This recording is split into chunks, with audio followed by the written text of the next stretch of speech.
Nii, aga head komisjoni liikmed, head külalised, head kuulajad, et kõigepealt me alustame oma istungit selle nädala töökava kinnitamisega ja selle nädala töökavas siis töötame täna. Meil on istungi päevakorras e-valimiste turvalisus ja läbipaistvus, siis info ja muud küsimused, et kui kellelgi selle vastu midagi ei ole, siis teen ettepaneku see töökava sellisel kujul kinnitada. Ja palun, Maarja Kadastik. Ja, ma tahtsin, see on meil siuke nagu korduvalt tõstatatud teema, aga minu meelest me peaksime ikkagi natukene arutama sellest ka, kuidas see nädala töökava kujuneb ja millal sellest komisjoni liikmed teada saavad. Sellepärast, et meil on siin olnud tõesti vahepeal ka päriselt korrukomisjoni teemasid ja ma olen nõus, et seda teemat ka täiesti okei on arutada, kuna see teema on olnud üleval. Aga me ei ole esiteks käsitlenud mitmeid teemasid, mida liikmed nagu välja toon, mis on selgelt korruptsioonikomisjoni teemad. Ja teiseks, näiteks siin täiesti juhuslikult enne komisjoni istungit ma kuulsin, et järgmise nädala teemaks on meil plaanitud M-valimiste teema tõenäoliselt, et seda oleks ju ka viisakas nagu öelda ka komisjoni liikmetele, saaks ka komisjoni liikmed teha ettepanekuid näiteks kutsutavatele külalistele, mille osas näiteks selle komisjoni jaoks ei olnud võimalik meil mingit tagasisidet anda, et algne loetelu oli meil antud reedel ja siis eile õhtul hilja lisandus sinna Ago Samasson, kelle koha pealt ma tunnen Agot pikalt ja tahaks tegelikult küsida, et miks? Ago ei ole kuidagist viisi seotud e-valimiste süsteemiga, tema teadusvaldkond selles valdkonnas ei ole ja nii palju mina tean, tema viidatud üks arvamusartikkel käsitles ka ühte magistritööd niimoodi, et need töö autorid ütlesid, et see ei väljenda absoluutselt töö sisu. Et seetõttu ma lihtsalt tahtsin teada, et mis alustel on komisjoni kutsutud Ago Samasson või mis arvamust esitab, sest teda kirjelduse järgi esitatakse kui juhtivteadurit, mis tekitab selle mulje, et on antud valdkonnas juhtivteadur. Et seetõttu ma sooviksin natuke selles osas ka selgitust ja tõesti, ma leian, et ei ole okei saata pühapäeva õhtul kell 9:30 täpsustavaid infot, mille kohta ei jõua komisjoni eelnevalt midagi öelda. Et seetõttu ma ka pakkusin alguses, me võiks selle arutelu peeta kinnises osas, aga mul ei ole ka mingit probleemi seda pidada avalikus osas. Minu meelest meil on vaja arutada tegelikke korruptsioonikaasuseid ka, me võime neid teemasid ka arutada, aga see teema ei ole mingi üllatusteema, me oleme seda Riigikogus OTRK-na arutanud. Me oleme nagu korduvalt arutanud, see ei ole mingi asi, mis peaks tulema kas reede õhtul või pühapäeva õhtul üllatusteemana. Samamoodi M-valimised vabalt võime arutada, aga me võiks ka seda teada, et me saaks ka pakkuda välja külalisi. Et palun komisjoni esimehel siit arvamust. Ja, aitäh selle kommentaari eest. Ja tõesti, esiteks korruptsioonivastase erikomisjoni, aga ükskõik, mis komisjoni esimehel on kaalutlusruum teemade valiku osas ja mis puudutab M-valimisi, siis info ja muude küsimuste all oli mul ka plaan selle kohta siis ka täiendavalt rääkida, et kuna M-valimiste puhul on tänaseks juba läbitud testimised ja oli plaanis siis, et komisjonile siis öeldakse, tehtaks nagu selline ülevaade sellest, et kuidas siis testimised möödusid, et kas olid probleemid, kas ei olnud probleeme, et igal juhul. Ja see põhjus, et miks täna on selline üldine e-valimine, ehk siis see olekski nagu eelduseks selle M-valimiste teemale, et siis kuna jah, tõesti see teema, e-valimiste teema on olnud varem eelmise komisjoni esimehe käsitluses mitmetel komisjoni istungitel, et näiteks 20. märts 2024, 15. aprill 2024, siis et mulle väga tundus, et on väga et see on tegelikult ka meie selline arutelu koht. Lisaks veel üks põhjus, miks e-valimiste teema on päevakorras, et ülejärgmine nädal avalikustatakse OSCE raport e-valimiste teemal ja nemad on öelnud, et nemad on valmis ja soovivad ka meile anda sellise ülevaate sellest nii-öelda raporti tulemustest. Ja see oli ka põhjus, et miks ma nägin, et on täiesti adekvaatne, et me seda teemat niimoodi arutame ja mitte kõik korraga ühel istungil, nagu e-valimised, M-valimised, OSCE raport, vaid et olekski meil need istungid eraldi. Nüüd, mis puudutab seda nüüd päevakorda, et päevakord ei tulnud välja pühapäeva õhtul, päevakord tuli reedel, et selles osas oli võimalik ka anda tagasisidet, aga nüüd, mis puudutab, et tõesti, et Ago Samassoni nimi jõudis hiljem, et siin oli reaalselt, see oli tehniline viiperlus, et tegelikult oli juba teada, et ta tuleb, aga siin on võib-olla küsimus, et võib-olla nõunikud saavad täpsustada, et ma ise avastasin selle pühapäeval, või laupäeval ma avastasin, et ei olnud seda nime millegipärast lisatud, et siis nimi saadeti täiendav siis pühapäeval. Et selles suhtes et see oli nagu tehniline apsakas, see nimi oleks pidanud olema kohe reedel, aga siis kohe, kui ma selle apsaka märkasin, siis ma palusin saata kohe selle täiendava. Ja selles suhtes, et mina arvan, et Ago Samoson on kindlasti rohkem teadmisi sel teemal kui kas minul kui komisjoni esimehel või teistel Riigikogu liikmetel. Ja veel, et mina olen alati lähtunud sellisest tasakaalu põhimõttest, et meil on laua taga nii valimisteenistuse juht, valimisteenistuse esindajad, meil on siis valimisteenistuse juht Arne Koitmäe, aga muidugi meil on ka Eesti Teaduste Akadeemia küberturvalise komisjoni esimees ja lisaks Ago Samosonile on meil veel ka MTÜ Ausad Valimised esindaja. Et selles suhtes, et ma saan aru, et kui etteheide oleks, kui ma oleks kutsunud ainult näiteks Ago Samosoni aga kuna meil on ka valimiskomisjoni esindajad, et siis sellise arutelu tasakaalu mõistes, et mina näen, et selles osas komisjoni selline kord on tagatud. Ja lisaks, see on juba rohkem selline isiklik, et mina ei poolda sellist, kuidas öelda, tühistamist ja nõiajahti, et mina saan aru, et võib-olla see artikkel väga paljudele ei meeldinud, aga mina näen, et meie peame ära kuulama kõik osapooled, nii Ago Samosoni ja me kuulame teiselt poolt ära ka valimisteenistuse juhi arvamusi. Ja mina olen isiklikult lugenud nii artiklit, ma olen tutvunud ka selle samus magistri tööga ja mina näen, et need on asjad, mis siin kattuvad mitmetes raportites ja mitmetes kohtades. Et mina näen, et see arutelu saab täna olema väga põhjalik ja sisuline. Et ma korra võtan siit ja siis Maarja. Ma olen seda nagu varem ka öelnud, et ma saan väga hästi aru, et mõned teemad tulevadki reede õhtul, kui tuleb mingisugune äge probleem.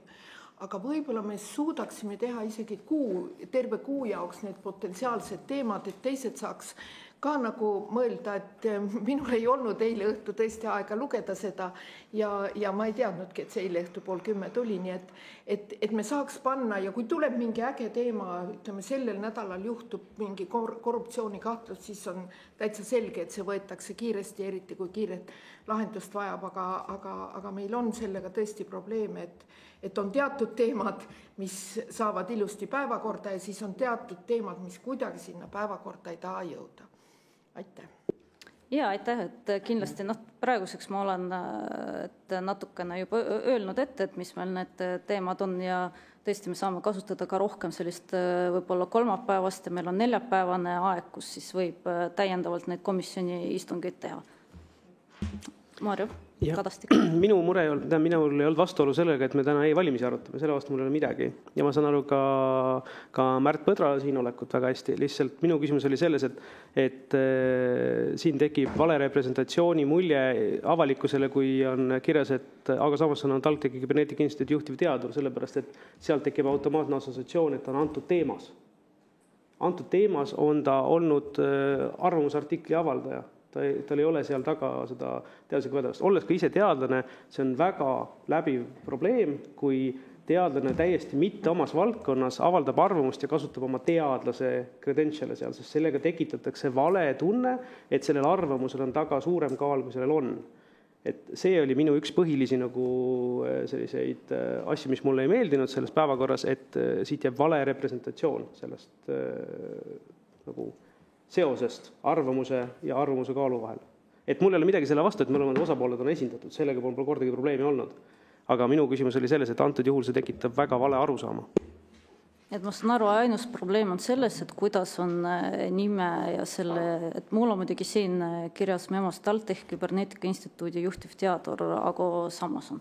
Just, ja see jätab mulje nagu oleks tegemist valdkonna eksperdiga, mida ta ei ole. Et sellepärast ma tahtsin selle nagu väga selgelt tõstatada, et ei tekiks, sest me teame, kuidas meedia haarab tõesti suvalistest asjadest kinni ja siit, see on ka üks põhjus, mis oli selle artikli juures, mida enamus valdkonna inimesed ajas turri, oligi see, et vale representatsiooni kaudu anti artiklile suurem kaal.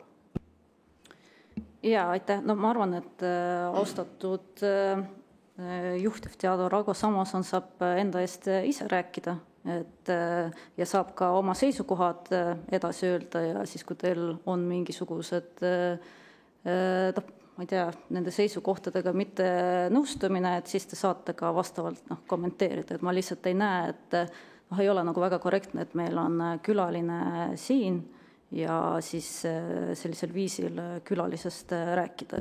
Aga mina tegin alguses ettepaneku, et arutame päevakorrale eelnevad teemad kinniselt, millega te ei olnud komisjoni esimees nõus. Seetõttu ei jäänud muud üle, et mina samamoodi soovin seda teha avalikult, aga ma tegin selle ettepaneku, komisjoni esimees sellest keeldus. Et esiteks istungi kinnisus ja avalikkus on eraldi hääletatud. Et avalikkus on hääletatud konsensuslikult selle jaoks, et hääletada kinniseks või selle jaoks, et oleks kinnised, meil on eraldi reeglid. Kinnised on siis, kui on näiteks salateabe, asutussiseselt kasutatav teabe või on mingisugused isikuandmed, mis ei kuulu avalikustamisele. Üks või teine ei lähe selle alla. Et selles suhtes see, mis puudutab töökava ja päevakorda, see on avalikkuse arutelu alla läheb, et selles suhtes, et kui teil oli lihtsalt soov niimoodi kindla konkreetse isiku kohta, nagu rääkis, oli võimalik ka tulla rääkida minuga eraldi, vahetult enne istungit, ja kas sellised on võimalused. Täna, et ma saan aru, et see arutelu on, ma arvan, tänaseks juba, ma arvan, me oleme nüüd jõudnud seisukohale, et teie olete oma seisukoha edastanud, ma olen seda kuulnud, ma olen enda seisukoha edastanud, et ma võtaksin veel Riina Sikkuti tähelepaneku küsimuse ja me võiksime minna ikkagi päevakorra hääletamise ja siis päevakorra juurde, et me oleme juba 15 minutit raisanud selle arutelu. Täpselt on, et ma ei oleks saanud tulla enne sellepärast, et sa sisenesid ruumi täpselt koosoleku alguses. Nii et enne seda sa andsid intervjuud, ma ei tulnud intervjuul vahele. Ja selle suhtes, et Riigikogu liikmetel on olemas minu kontaktandmed ja väga hästi on teada, kus asub ka korruptsioonivastase erikomisjoni ruum. Aga see siis tuleviku mõttes. Riina Sikkut, palun. Ja ma ütlen, et Maarjo osundab väga õigele asjale, et me peame väga teadlikult külalisi valima ja tõepoolest, et 2 poolt oleks esindatud. Mina ei toeta ka kellegi tühistamist, lihtsalt mul ei ole ka praegu infot, et kas siis, kui me läheme mingisuguse lõputöö nuansse arutama, et kas nüüd lõputöö autor või tema juhendaja on ka esindatud, et me saaks seda arutelu pidada, sest komisjoni liikmetel ei ole pädevust nendesse tehnilistesse asjadesse minna.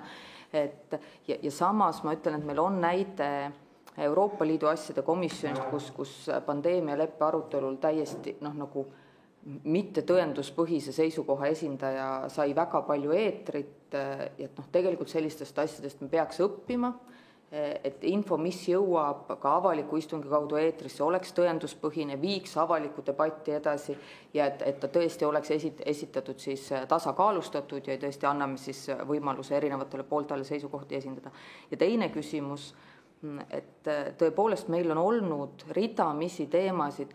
Irja Lutsari ettepanek, et kui me teame, et meil on, me oleme arutanud Nordicat korduvalt, Rail Balticut, e-valimisi, M-valimisi, et me saame kokku leppida tõepoolest ka selle istungjärgu ajakava, et see ei pea tulema ei reede õhtul ega pühapäeval, et me teame pikalt ette, millal neid teemasid käsitletakse, saavad teha komisjoni liikmeid ettepanekuid või valmistada ette selleks istungiks, mida mõnel õnnestub nädalavahetuse jooksul teha, võib-olla mõnel teisel mitte. Ja lisaks ma eraldi rõhutan ka seda, et need olukorrad, milles on komisjoni pädevus, mis puudutavad poliitilise korruptsiooni juhtumeid, me võiksime neid arutada. Me ei pea neid avalikult arutama, et kas tuleks muuta, ma ei tea, Riigikogu liikme head tava, kas tuleb Tallinna sisekontrolli parandamiseks ettepanekuid teha, aga on see siis see spordikorruptsioon Tallinnas, et me ei ole mitme kuu jooksul tegelikult seda teemat käsitlenud.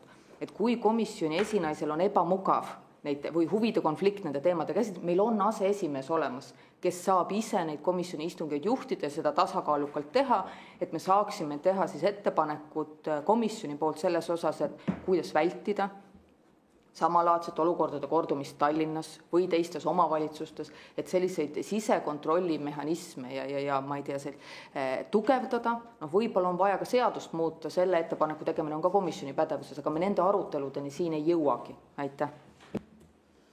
Ja aitäh, mis puudutab, et kuskil mingid teemad, kus meil ei ole pädevust olla anda hinnanguid, kaasa rääkida või kas või see e-valimiste teema, see on põhjus, miks meil on täna laua taga väga pädevad inimesed, sealhulgas ka Eesti Teaduste Akadeemia küberturvalisuse komisjoni esimees, kes täna on meiega liitunud Teamsi kaudu. Nüüd, mis puudutab neid muud teemasid, Riigikogu liikme heatavad, et oleme seda mitu korda arutanud, et oleme teinud ettepanekud, et siiamaani on olnud keeruline liikuda, sest teatud küsimustes ei ole fraktsioonide vahel konsensust. Nüüd Tallinna teemasid, et ma usun, et lähiajal on see teema aktuaalsel, eriti mis puudutab seda sisekontrolli, et kindlasti see tuleb meil varsti ka komisjoni, kui peaks, aga üldiselt, et pigem ma olen püüdnud nii palju kui võimalik hoida lahus sellist nagu riigi tasandit, Riigikogu tasandit ja kohaliku omavalitsuste küsimusi, et pigem, et mitte nagu neid omavahel segada, et siin olid erinevad kaasused, mida oleks saanud arutada, aga pigem ma olen püüdnud selliseid kohaliku omavalitsuse teemasid mitte tuua siia Riigikokku ja ma räägin Tallinnast, ma räägin erinevaid kohalikke omavalitsusi. Aga see, mis puudutab erinevaid ettepanekuid, et mina olen alati nendeks ettepanekuteks valmis, et kindlasti saab mulle need ettepanekud saata ka eraldi meilile, aga täna on mul ettepanek, et me liiguksime selle tänase päevakorraga edasi, aga enne seda, kui me saame liikuda, et tuleks enne hääletada. Lühike täiendus, et täpselt ma ei esita seda ettepanekut näiteks ka Tallinna korruptsioonijuhti käsitleda kiuslikult. Me võiks seda teha enne jaanipäeva, sest see ei kao ära ja ma ei taha teha seda enne kohalikke valimisi, siis kui kõik on hoopis teises kastmes septembris ja oktoobris. Mida kiiremini me saame need teemad siin komisjonis käsitletud, saame selguse majja toodud, seda lihtsam on meil kõigil sügisel. Et muidu me oleme olukorras, kus me peame valimiskampaania ajal neid küsimusi käsitlema. Aitäh. Ja, aitäh. Et kui rohkem kommentaare ei ole, siis mul oleks ettepanek, et me kinnitaksime selle nädala töökava, et kui keegi vastu ei ole, siis oleme selle töökava kinnitanud. Ja liigumegi selle e-valimiste teema juurde nüüd seesama punkt, et ma korra uuesti tutvustan meie kõiki külalisi, kes täna on kutsutud. Esiteks on meil riigi valimisteenistuse juht Aarne Koitmäe ja ka tema nõunik Indrek Leesi. Aitäh teile tulemast. Samuti meil on interneti vahendusel Eesti Teaduste Akadeemia küberturvalisuse komisjoni esimees Dan Bogdanov. Aitäh meiega liitumast. Lisaks on TalTechi Küberneetika Instituudi juhtiv teador Aago Samason, aitäh teile tulemast, ja ka MTÜ Ausad valimised esindaja Märt Põder. Aitäh tulemast. Ja põhjus, miks siis see teema on täna käsitluses, et olen juba mõned aspektid välja öelnud, aga nüüd puhtalt sellise e-valimise teemal, et nimelt hiljuti olid tõesti ilmunud päris mitmed artiklid sellel teemal, aga näiteks Teaduste Akadeemia küberturvalisuse komisjon on juhtinud tähelepanu sellisele asjaolule, et kõiki e-valimiste etappe pole täna võimalik auditeerida. Ja tõesti, kui mõned kriitilised sammud meil võivad jääda kontrollimata, võib see siis omada ka mõju valimiste tulemusele. Et samuti puudub meil selline põhjalik auditeerimisjuhend, selline auditi piisava põhjalikkusega auditiraport, mis omakorda ka kinnitab seda, et kõik need etapid ei saa auditeeritud. Et näiteks ei ole audiitoril võimalik kontrollida võtme loomiseks ega sedelite töötlemiseks kasutatud tarkvara terviklikkust ja autentsust. Et põhimõtteliselt täna siis audiitor usaldab seda tarkvara, mis talle kontrolliks ette antakse. Ja muidugi väga palju sõltub ka audiitori sellisest põhjalikkusest ja kompetentsusest. Et ka OSCE raport, mis on nüüd 2023. aasta oma, on juhtinud tähelepanu ohule võimaliku valimiste manipuleerimisega, kuna näiteks see kriitiline samm, mis puudutas seda, kus siis eemaldati internetis või valimisjaoskonnas antud siis teise häälega üle kirjutatud hääled, siis et seda etappi ei kontrollitud. Et see on siis OSCE raportis välja toodud ja tänaseks, nagu ma olen öelnud, et me ootame ka nüüd uut raportit, mis peaks saama avalikuks üle järgmisel nädalal ja järgmisel nädalal juba. Ja võib-olla kohe, et ma ei hakkagi siin rohkem rääkima, et meil juba päris palju aega kulunud siin istungi alguses, et kui oleks võimalik, ma kohe annaksin sõna Dan Bogdanovile, siis Eesti Teaduste Akadeemia küberturvalisuse komisjoni esimehele, et võib-olla kui te saaksite tutvustada neid samu ohte ja just ma pean silmas neid kahte põhilist ohtu, mis puudutab just seda e-valimiste etappide auditeerimist. Et et siin tuli ka palve ajalise raami osas, et võib-olla selline 10-15 minutit, et ma arvan, et see oleks piisav, et siis pärast me anname ka teistele siin külalistele sõna ja siis saavad ka kõik esitada küsimusi, et me läheks selliseks ka diskussiooniks, aga põhiline, et me ei tahaks seda teemat liiga laiaks, eks ole, teha, et just mis puudutab neid auditeerimisteemasid, et seda nagu end-to-end kontrollitavus, et algusest lõpuni kontrollitavus. Jah, aitäh. Tervist. Seda konkreetset küsimust mul ette ei teatatud, seega mul ei ole olnud väga lihtne selleks valmistuda. Kutsele ei olnud juurde öeldud, mis küsimus täna lauda tuleb. Lähtuvalt istungi alguses öeldust on oluline teada paari detaili. Teaduste Akadeemia on Eestis selline institutsioon, kuhu valitakse inimesed teiste akadeemikute poolt konkurentsipõhiselt. Tõesti, ma olen akadeemik alates aastast 2022 ja 2022. aastal, kui mind valiti, siis mulle tehti ka ülesandeks küberturvalisuse komisjoni juhi kohale asumine ning sellele teemavalik. Siis akadeemia tooaegse presidendi Tarmo Soomere tegi sellise ettepaneku. Ning sellel ajal tõesti oli valimiste tehnoloogia küsimus pikka üleval, Eestis meil praegu on, ja seega tõesti me nägime, et on võimalus parandada Eestis sellist laiapõhjalist riskianalüüsi e-riigi kriitilistele teenustele. Nii et seejärel ja pärast kooskõlastamist akadeemia peasekretäriga viisin ma siis akadeemia juhatusele ettepaneku, et me hakkame küberturvalisuse komisjonis analüüsima riske, mis on siis seotud Eesti riigi kriitiliste teenustega, mida valimised kindlasti on. Ja akadeemia juhatus kinnitas selle juunikuus 2023, vajadusel suudan ka 20 juuni 2023, kinnitas siis esmase koosseisu ja me saime alustada tööd. Akadeemia komisjon töötab niimoodi, et me kogume kõigepealt koosseisust. Komisjoni koosseisus on teadlased ülikoolidest, teadlased ja insenerid erasektorist ning avaliku sektori esindajad, kes tunnevad konkreetset teenust, mida analüüsitakse. Me soovime vältida olukorda, kus riskianalüüse tehakse ilma teadmata, mismoodi süsteem tegelikult seest ehitatud on. Seega on meil kaasas süsteemi loomisega seotud inimesed, kes oskavad öelda, kuidas see teenus korraldatud on. Antud juhul on meil siis esindajad riigi valimisteenistusest, Vabariigi Valimiskomisjonist ja Riigi Infosüsteemi Ametist.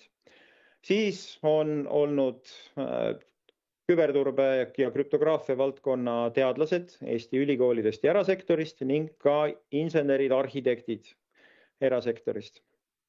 Ja liikmete loetelu on olnud alati akadeemia komisjoni veebilehel väljas, mis on siis Teaduste Akadeemia veebilehel.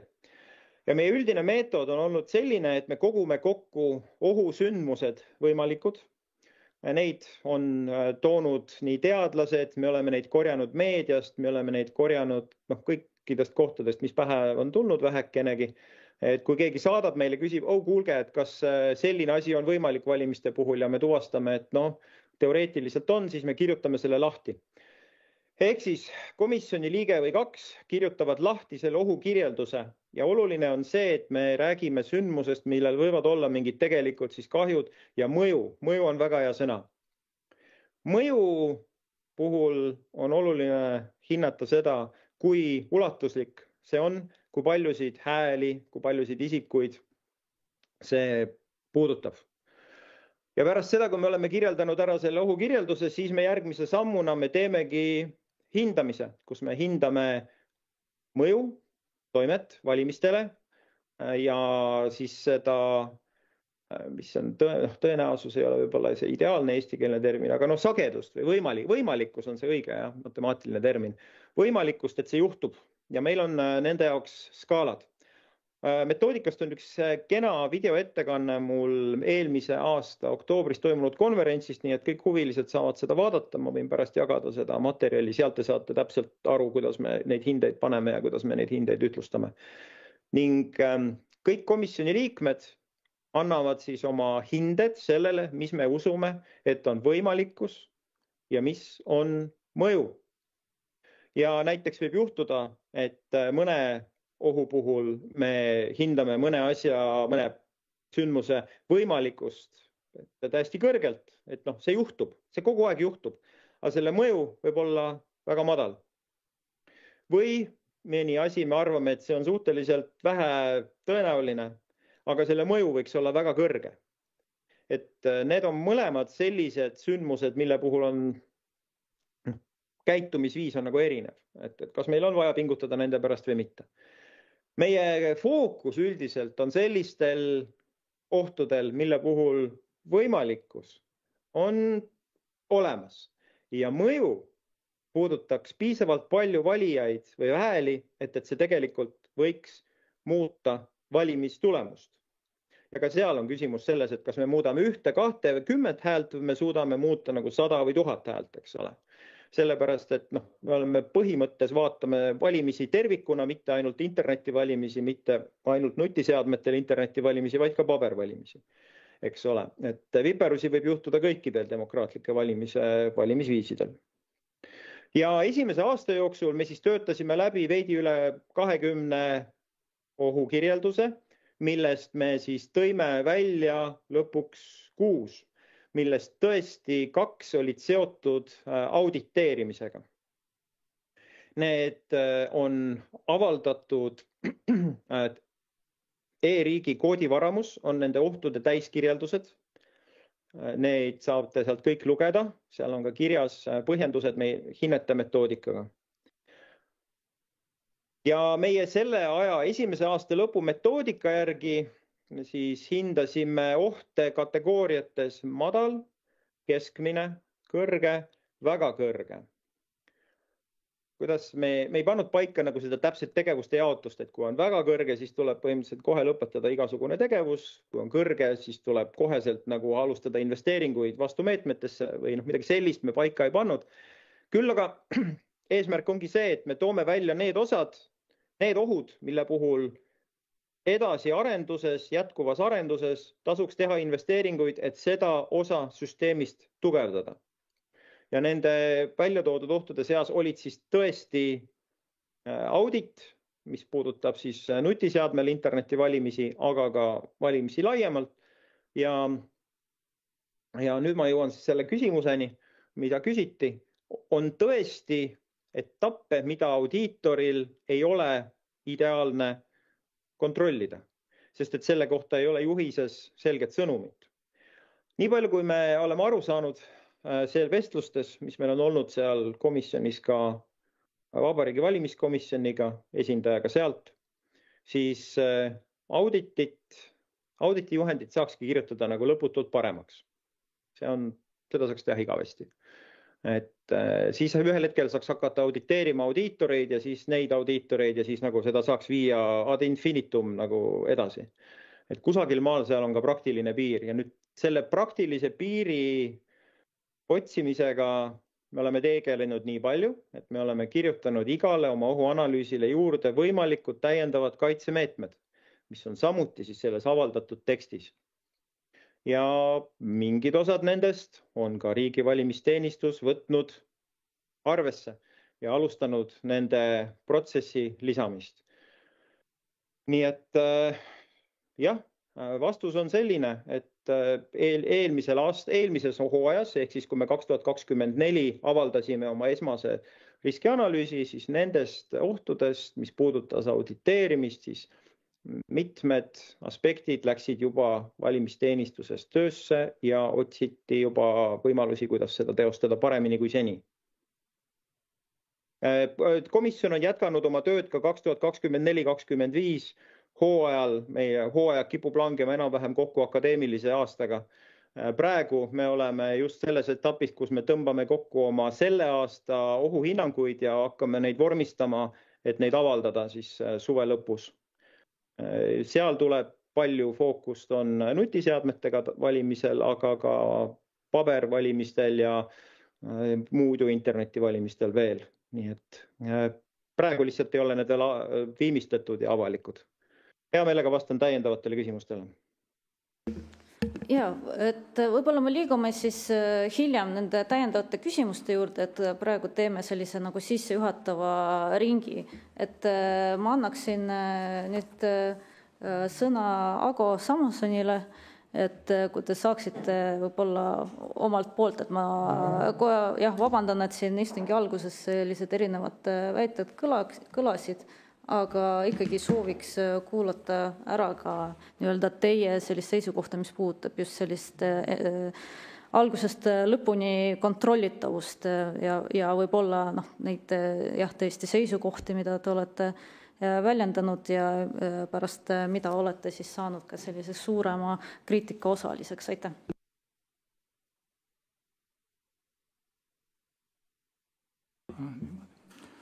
Jah, ma tänan võimaluse eest siis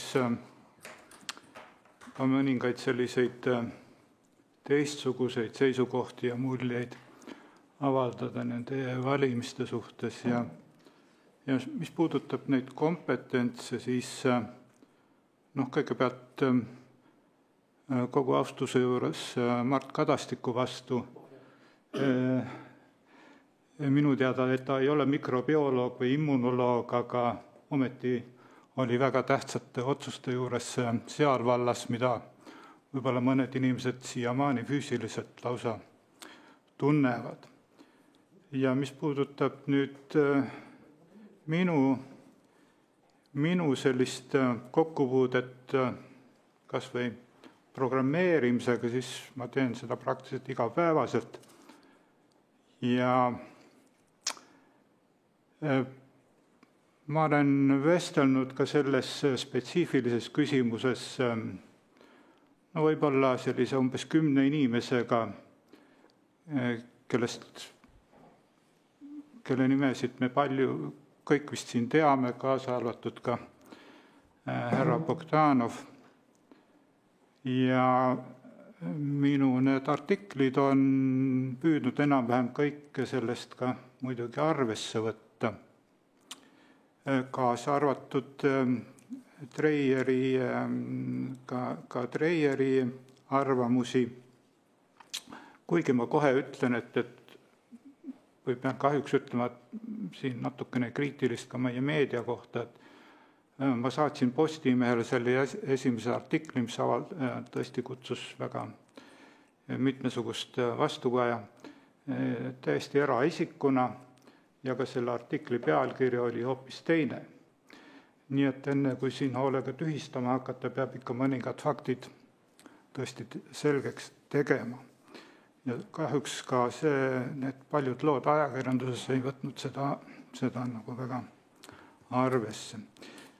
Ma saatsin selle artikli ka, nagu mainitud, Treierile ja mul on siin olemas tema konkreetne arvamus selle kohta meilis. ta ütleb umbes niimoodi, et mul on plaanis teha lähiajal avalik loeng antud artikliga seoses ja ma tahaks seal teemat käsitleda tasakaalustatud. Sina saad minu artikli ja selgituste põhjal teha omad järeldused ja need arvamusloona avaldada.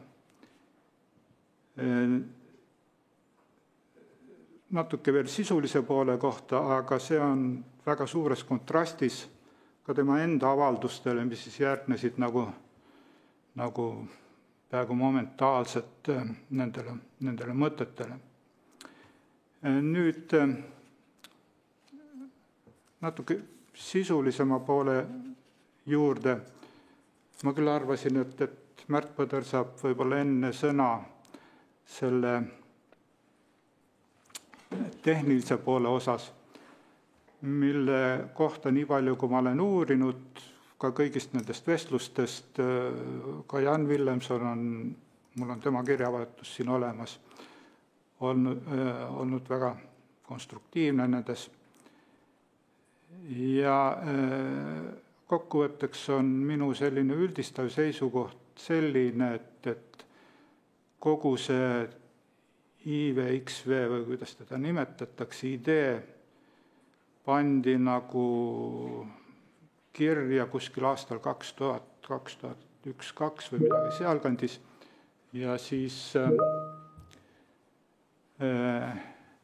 sel ajal ei olnud see Bitcoin üldse mingi mõiste ja blockchaini ka nagu laiemalt keegi ei teadnud. Küberneetika Instituudis minu teada küll puldas ja oli sellega tegelejaid. Aga mis juhtus, oli see, et see e-valimiste kontseptsioon pandi kirja, ma ütleksin, sellisel põhikooli tasemel, täiesti täpselt kopeerides pabervalimisi ja just selle sedel või pabervalimiste kõige halvemat osa või kõige haavatavamat osa, see on see mitte kabiinis valimine, kus siis viiakse ümbrikud välja, sedelid välja ja siis tullakse nendega tagasi. Nii et siin tehti kohe nagu mitu viga, et kui siin öeldakse, et pabervalimised on kahtlased, siis eeskujuks võeti veel omakorda veel kõige kahtlasem moment nendest pabervalimistest ja teiseks kogu see süsteemi ülesehitus ei arvesta mitte sellise virtuaalmaailma võimalusi, vaid tõesti püüab siis kopeerida neid pabervalimisi ja sealjuures siis nagu kahjuks üsna ebaõnnestunud, mida nii meie analüüsid näitavad, kui mis veel olulisem muidugi väga mitmed rahvusvahelised grupid on püüdnud sellest läbi närida ja ei, kahjuks midagi kiitvat, mina küll ei ole leidnud, et oleks midagi kiitvat öelnud. Ja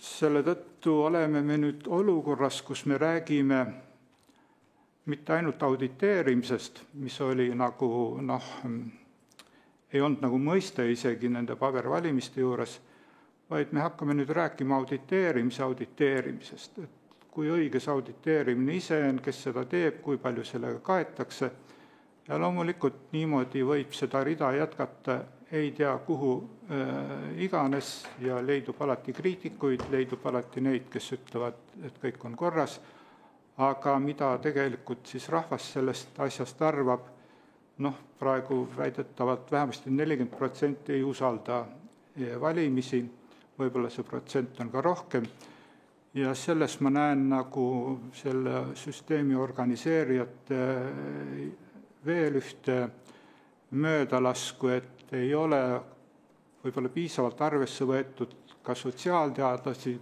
ka seal sellest akadeemia seminarist ei ole nagu minu kõrvu jõudnud ühegi sotsiaalteadlase esinemist, kuigi värskes Sirbis võime lugeda, et kuidas nad peavad oluliseks kas või innovatsioonis kaasa rääkida. Aga seni on piirdunud nende roll ainult valimistulemuste interpreteerimisega ja need on tulemused, mida keegi ei suuda tõestada, et nad tõepoolest niimoodi täpselt olid. Ei, ma tahtsin öelda, et ma näen seda kätt. Soovin ühe paranduse teha, et ka Teaduste Akadeemia komisjonis on olnud kogu aeg olemas sotsiaalteadlased ning ka komisjoni korraldatud konverentsidel valimiste kohta on olnud sotsiaalteaduslikke ettekandeid. Saan jagada viiteid. Tänan. Siis palun seda ka levitada rohkem ja siis, kui ma võin nüüd jätkata selle oma rolli kohta, siis ma avastasin selle Tüüne ja Treieri töö lihtsalt skaneerides teadusajakirjandust, nagu ma teen perioodiliselt ja millegipärast mitte keegi teine peale minu ei pööranud sellele niimoodi kohalikus kontekstis üldse mingit tähelepanu. Ja ma ei ole ka kindel, et Treier ise oleks seda teinud, see kiri tuli, ma kutsusin ta kohe nagu kohtumisele ja arutasime seda asja, aga mitte keegi ka TTÜ teistest spetsialistidest ei pidanud seda üldse oluliseks. Ja ma arvan, et see kahtlemata on oluline leid ja mis puudutab seda isegi nüüd selle parandamist, siis isegi selle kohta me ei tea veel, kas tegelikult nüüd see, mis Treier väitis, et nad pakkusid paranduse, kas see tegelikult tehti või mitte. Nii, aga ma annaksin nüüd ka sõna Märt Põderile, et siis kui saaks võib-olla ka kokkuvõtvalt tuua välja need, seesama, mis oli nii OSCE raportis, mis oli ka selles magistritöös, et nendest ohtudest natukene Dan Bogdanov ka juba rääkis, mis oli nende aruandes kajastatud, et võib-olla siis ka teie poolt. Ei, tere. Ma siis selgitan natuke selle Tüüna magistritöö tausta võib-olla, ja siis lähen selle üldisema kontrollitavuse küsimuse juurde. Et Kristjan Tüüna magistritööst tõepoolest ta püüdis leida niisuguseid eksperimentaalseid tõendid sellele väitele, mis on siis OSCE 2023. aasta valimisraportis. Et piisavaid vahendeid omab siseringi kuuluv isik võib märkamatult kontrollida, millised hääled eemaldatakse ja seega osaliselt mõjutada siis valimistulemusi. Ja Kristjan Tüüna siis oma magistritöös leidis sellele tõenduse, ta ise raamistab selle niimoodi ja siis tsiteerin sealt Tüüna magistritööst 33,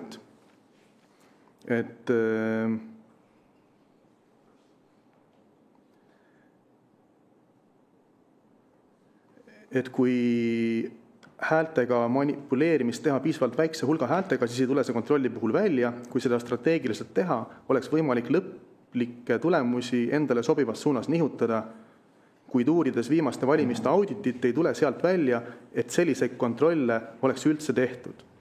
Sarnasele probleemile viitas ka Oedichir valimiste eksperdirühma lõpparuanne. Et see on see, mis oli siis Kristjan Tüüna teene tema enda arvates ja mis on tema teene siis siiani ja selles mõttes, kui astuda siit samm kaugemale, siis väljendab see tegelikult mitte lihtsalt seda, et ühes kohas auditeerimisel oli üks probleem, vaid et see auditeerimine sellise kujul, nagu ta praegu on, ei olnud piisav aastal 2023 kindlasti. Et kui valimiste korraldaja saab audiitorile märkamatult muuta tulemusi, siis see ei ole selline hääletussüsteem, mida me tahaksime ilmselt demokraatlikus riigis kasutada. Ja kui tulla veel samm tagasi, vaadata kaugemalt sellele küsimusele, siis miks see on problemaatiline või miks see on nagu eriti niisugune dramaatiline, on see, et tegelikult meil see kontrollitavuse probleem on olnud algusest peale küsimuse all. Ja siin on käinud erinevad rahvusvahelised töörühmad, nii valimisvaatlejad kui ka sõltumatud teadlased, kes on öelnud, et sellega on probleem, et meil saab valimiste korraldaja liiga lihtsalt valimistulemusi võltsida, kui see soov peaks olema. Või ka keegi, kes omab ligipääsu nende siis infosüsteemidele või arvutitele. Ja selle tõttu siis 2017 kuulutati välja, et me oleme nüüd leidnud lahenduse sellele. Et me oleme nüüd viinud sisse matemaatilised kontrollid, mis välistavad sellise asja. Et esiteks välistavad selle, et valimiste korraldaja ise seal midagi saaks muuta serverites, et see kogu see protsess hääle andmisest kuni siis häälte kokku lugemiseni, et see on kaetud niisuguse matemaatilise tõestusega põhimõtteliselt. Et see on krüptograafiline mudel, mis tagab selle tõestuse. Ja et see oleks selge, et seda siis nagu väideti ja lubati, et mis toon tsitaadi ka, et toonaselt riigi valimisteenistuse juhilt Tarvi Martensilt. Tarvi Martens siis ütleb, et see on siis Skytte instituudi poolt 2016 välja antud raamatus, et tavaline matemaatikaalase ettevalmistuseta valija seda muidugi eriti ei märka, kuid läbiv kontrollitavus annab võimaluse veenduda süsteemi läbipaistvuses ja töökindluses iga ühele, kui nad peaks seda soovima. Ja siis ta on hiljem seda ka veel kirjeldanud, et tagasivaatavalt 2021, et tekkis otsast lõpuni verifitseeritavus, mis tähendab seda, et on matemaatiliselt võimalik tõestada, et hääli protsessiti ja loeti kokku õigesti. Ja kogu seda protsessi on võimalik selle uue süsteemiga, mis siis 2017 siis käiku lasti, audiitoril kontrollida sõltumatult, teadmata neid saladusi, teadmata dekrüpteerimise salajast võtit. Ja siis ta raamistab selle veel niimoodi võidukalt, et me saavutasime selle nii-öelda e-hääletamise ringkondade püha graali praktikas, mis paberis on aegu olemas olnud, aga praktilises suuremahulises kasutuses siiamaani polnud olnud. 2017 toimusid esimesed e-hääletamised selle süsteemiga ja siis nii edasi. Et ühesõnaga ta rõhutab, et matemaatilised kontrollid välistasid selle asja, mis aastal 2013 tegelikult juhtus. Et, mis tähendab siis seda, et need matemaatilised kontrollid, mille siis valmimist 2017 juba siis välja kuulutati, et 2023 need endiselt ei olnud töös, ei olnud piisavad ja ei võimaldanud ei audiitoril siis veenduda, et siis matemaatiliselt veenduda, tõendite alusel veenduda, et tulemused loeti kokku korrektselt. Aga siis saati siis vaatlejatel või avalikkusel, et nagu on Tarvi Martensi enda raamistus, et annab võimaluse veenduda süsteemi läbipaistvuses ja töökindluses iga ühele, kui nad peaks seda soovima. Et selles mõttes siin on nii-öelda kahekordne läbikukkumine siis selle kontrollitavuse elluviimisel. Et selle lubati, see siis kuulutati välja, et see on nüüd valmis 2017, aga siis see Düüna kaasus tõendab, et ei ole, et isegi audiitor, see, kes siis nagu neid kontrolle läbi viib ja selleks vaeva näeb ja omab ka teatud erialast ettevalmistust, isegi teda oli võimalik petta ja niimoodi, et tal ei olnudki võimalik seda kuidagi tuvastada. Ja siis võib-olla siis nüüd uuesti siis sinna konkreetsemale tasandile tagasi hüpates, et mis selle Düüna kaasuses siis välja tuli, et selle kohta siis valimisteenistus Aarne Koitmäe isikus siis teatas, et aga tegelikult neid kontrolle tehti, aga neid tehti käsitsi. Et need kontrollid, mis pidid selle võltsimise välistama, et neid tehti käsitsi ja need olid pistelised kontrollid. Ja see on siis nagu faktiväide selle kohta, mis toimus aasta 2023 valimistel. Ja kui siis vaadata audiitori raportit, siis seal selliste kontrollide kohta ühtegi tunnistust ei ole. Ja kui mina olin ka nende valimistel vaatlejana osalesin nende protseduuride juures, kus neid samme läbi tehti, ja mina vaatlejana samuti ei mäleta, et sellise kontrolli oleks tehtud. Ehk siis jääb mulje, et Aarne Koitmäe on need käsitsi tehtud pistelised kontrollid, mida siis pärast Ago Samosoni artikli ilmumist ERR-is neid tutvustati, et sellised pistelisi kontrolle tehti, neid siis Postimehes ja ühesõnaga väga laialdane teavituskampaania tehti, et tegelikult 2023 kontrolle tehti ja siiani pole Aarne Koitmäe suutnud välja tuua ühtegi tõendit, et neid kontrolle päriselt tehti. Ja miks see on problemaatiline? Selles mõttes võib-olla Aarne Koitmäe tahab seda siis pärast, kui siis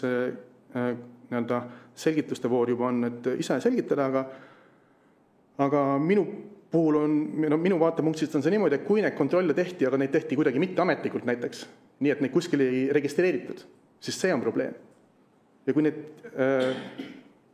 siis audiitor neid ei raporteeri, vaatlejad neid ei näinud, siis minu meelest valimised on nii ametlik protseduur, et kui tehakse midagi kuskil salaja, mitteametlikult mingid kontrolle väidetavalt, siis need ei saa tegelikult olla need, mis tagavad avalikkusele selle järelevalve, selle süsteemi korrektse toimimise üle ega ka siis valimistulemuse korrektsuse üle.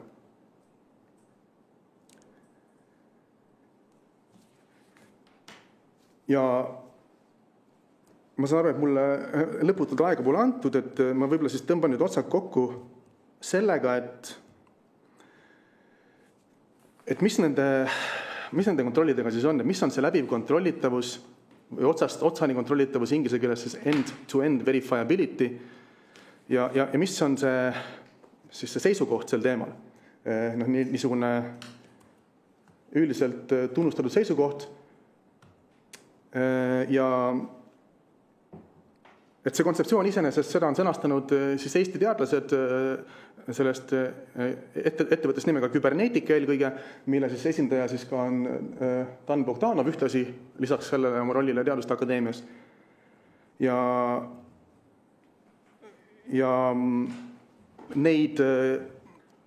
seda teaduslikku kirjeldust sellest, et kas need kontrollid, see end-to-end verifiability või see läbiv kontrollitavus, kas see vastab sellele, mida rahvusvaheline üldsus eeldab e-hääletuselt, et kas need on teaduslikus mõttes siis nagu vettpidavad.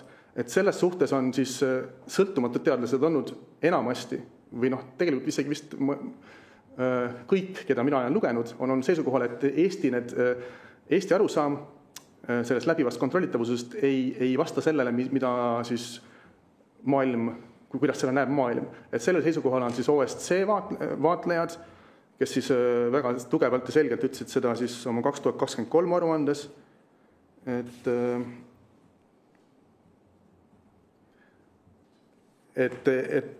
selleks, et siis läbi kontrollitavust saavutada, tuleks ületada siis puuduses individuaalses kontrollitavuses ja ühtlasi siis ka võimaldada seda üldist kontrollitavust. Ja teistpidi on meil siis ka sõltumatud teadlased, kes on siis sama asja vaadanud, et üks esimesi oli siis Atte Juvonen, Soome teadlane, kes oma magistritöös siis samamoodi ütleb, et Eesti valimisametnikud on siis a framework for comparing the security of voting schemes lehekülg 79, et Eesti valimisametnikud ekslikult väidavad, et nende süsteem on otsast lõpuni kontrollitav ja et sisend ja väljund, protsesside sisend ja väljund neid saab matemaatiliselt siis nagu vastavusse seada. Ja siis selgitus, et paljud neist protsessidest ei ole üldse siis kontrollitavad ja nad tuginevad siis usaldusväärsetele autoriteetidele, mis tähendab, et kõigi protsesside sisend ja väljund, et see ei ole matemaatiliselt kontrollitav. Ja samasuguse seisukohal siis on olnud hiljem ka siis ütleme Ukraina siis ametiasutuste poolt tellitud raportis on olnud IFES, siis International Foundation of Electoral Systems oma raportis aastast 2020. Samamoodi on üks Norra raport, mis liigitab Eesti siis süsteemi mitte siis otsast lõpuni kontrollitavate, vaid siis klassikaliste süsteemide hulka ja siis ühesõnaga niisugune rahvusvaheline konsensus on see, et seda kontrollitavust Eestis ei ole, mida lubati 2017, mille kohta Kristjan Tüüna tõi siis nagu eksperimentaalse näite, et seda ei ole ja mille kohta on väidetud, et see on. Ja see, et meil see on, seda väidab siis valimisteenistus, seda väidab ka siis aktsiaselts Kybernetica, nende esindajad, nendega seotud teadlased, aga ei väida ülejäänud ja võib-olla ka siis selle Teaduste Akadeemia riskianalüüsi kohta siis tasub ka seda tähele panna, et Dan Bogdanov ise on Kybernetica teadusdirektor, et ta ei ole niisuguses, et tal on huvide konflikt selles rollis, kus ta siis hindab e-hääletuse usaldusväärsust ja seda on toonud siis ka välja Aivar Pau siis 2024 artiklis Teaduste Akadeemia korraldas uuringu, mille kohal lasub selge huvide konflikt, kuna seda määrati vedama ettevõtja, kes lõi riigile e-valimiste rakenduse ja kellel on seeläbi otsene huvi näidata e-valimisi turvalisena. Et ühesõnaga me oleme väga keerulises olukorras, et kontrollitavust, mida lubati, ei tehtud, seda asja nüüd siis seda Teaduste Akadeemia poolt siis seda analüüsi veab inimene, kellel on huvide konflikt ja sellest hoolimata siis see Teaduste Akadeemia analüüs rõhutab, et need kontrollid ei olnud siiski piisavad. Et võib-olla sellest esialgu piisab. Ja, aitäh. Jah, tõesti selle Teaduste Akadeemia puhul on ikkagi see, et nemad oma analüüsis siiski avastasid, et see sama läbiv kontrollitavus, et selles osas on vaja teha see asi paremaks, et need asjad, mis ma istungi alguses ka või enne päevakorrapunkti juurde asumist ka tsiteerisin, olidki võetud ka sellest samast hinnangust. Et nüüd ma annaksin sõna ka valimisteenistuse juhile, et võib-olla saaks